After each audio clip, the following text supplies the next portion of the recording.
Assalamu guys, if I'm back again with another video. This is another video in the series that we had started on making individual videos on each individual function that we have available to us in Microsoft Excel. We had recently done two videos, one on sine and the other was on cosine. Today's video is going to be on the inverse cosine, the function that is called ACOS. Okay, now in those two, the sine, cosine, and tangent examples, what we had done was we had used a right angle triangle. It's as a reminder, it's called a right angle triangle because one of the angles is the 90-degree angle. Okay, the base is 4 inches long, the height is 3 inches, and the hypotenuse is 5 inches long. Now, this was the angle that we were looking at.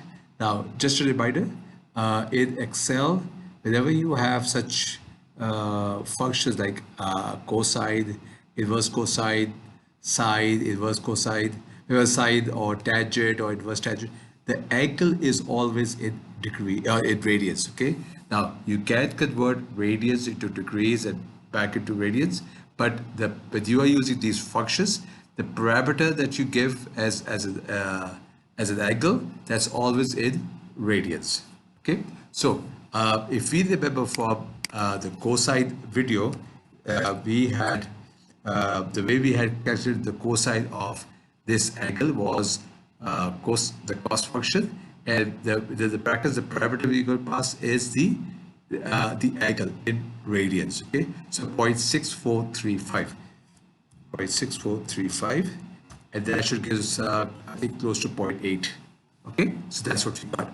Now, what this function does, the ACOS function does, is it's the inverse cosine, meaning if you have the cosine of the angle and you want to go back to the angle itself, how would you do that?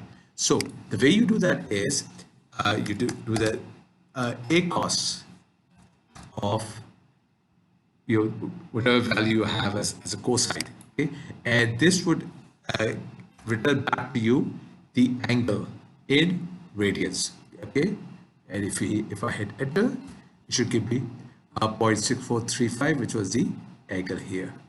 Okay, so that's how you would use inverse cos. If you have a cosine, a value which is a cosine of an angle, and you want to find the angle, just do an inverse cosine. Okay, these type of functions were very useful in engineering, and we were first exposed to it in high school math. All right, so that's the end of this video.